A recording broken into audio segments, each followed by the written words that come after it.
অন্যকে কষ্ট দিয়ে কখনোই নিজেকে সুখের আশা করো না।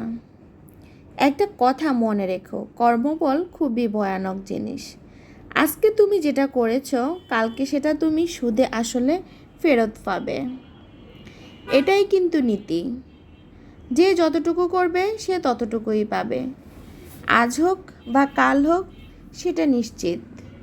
আসসালামু আলাইকুম, কেমন আছেন সবাই? আশা করি সবাই ভালো আছেন। চলে আসলাম নতুন আরেকটি ডেইলি ব্লগ ভিডিও নিয়ে। প্রতিদিনই আমরা যা কিছু রান্না করি, যা কাজ করি তা আপনাদের সাথে শেয়ার করি। আর এটা আমরা শেয়ার করতে করতে কেন জানি এটা আমাদের প্রতিদিনের কাজ হয়ে গেছে। আমি প্রথমে এখানে রান্না করব আজকে ইলিশ মাছ ফ্রাই করব বাচ্চাদের জন্য, আর সাথে কয়েক পিস মাছ দিয়ে লাল শাক দিয়ে রান্না করব।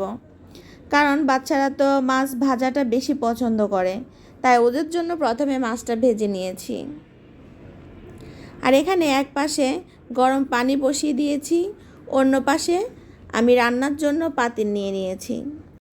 পরিমাণ মতো তেল দিয়ে তারপরে পেঁয়াজ কুচি, তারপর হচ্ছে সব রকমের মশলা দিয়ে দিব। তার মধ্যে হচ্ছে রসুন বাটা, কারণ শাকে তো আর আদা বাটা দিতে হয় না, তাই আমি রসুন বাটা দিয়ে দিয়েছি। আর এখানে ধনিয়ার গুঁড়া, জিরার গুঁড়া, তারপর হচ্ছে হলুদ মরিচের গুঁড়া দিয়ে আমি মশলাটাকে কষিয়ে নিয়েছি।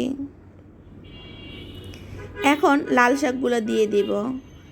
আর এভাবে লাল শাকগুলো কিন্তু এখন দেখা যায় অনেকগুলো, কিন্তু ঢাকনা দিয়ে ডেকে রাখার পর যখন ঢাকনা উঠাবো একদম কমে যাবে। আর এভাবেই শাকটাকে সুন্দর করে রান্না করতে হয়।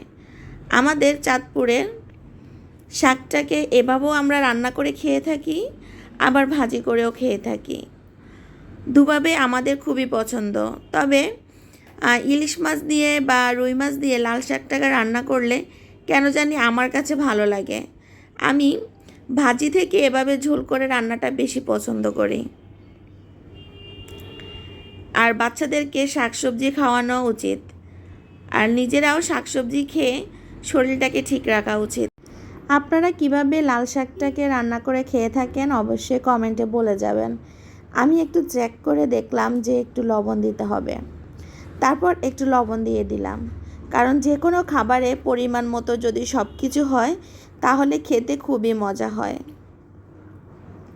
আর আমি ভাতের সাথে লবণ খাই না, তো তাই তরকারিতে একটু পরিমাণ মতো আমার লবণ দিতে হয়, যাতে আর ভাতের সাথে লবণ নিতে না হয়।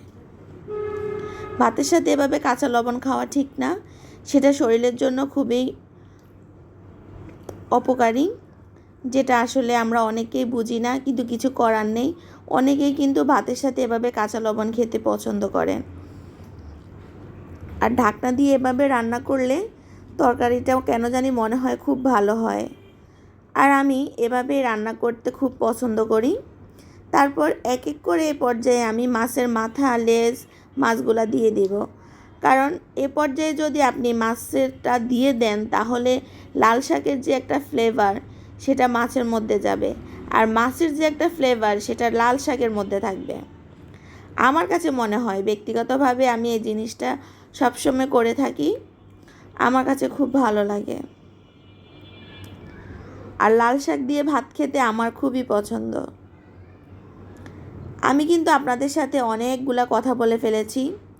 আমার ভিডিওর কোনো অংশ যদি আপনাদের ভালো লেগে থাকে অবশ্যই লাইক, কমেন্ট, শেয়ার এবং সাবস্ক্রাইব করবেন, যেন নোটিফিকেশন পাওয়া মাত্রই আমার ভিডিওটা আপনারা দেখতে পারেন।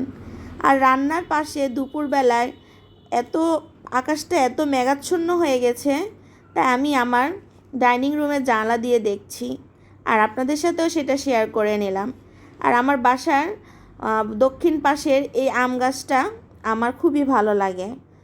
আম গাছে এত সুন্দর আম ধরেছিল এবার, এখন হয়তো শেষ হয়ে গেছে, কিন্তু অনেক আম ধরেছে। সেই ভিডিওটা আপনাদের সাথে শেয়ার করতে পারিনি।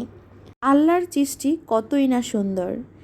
সারা দিন ছিল সকালবেলা থেকে এত রোদ, আর এখন এই দুপুরবেলায় মেঘাচ্ছন্ন আকাশ, খুব ভালো লাগে।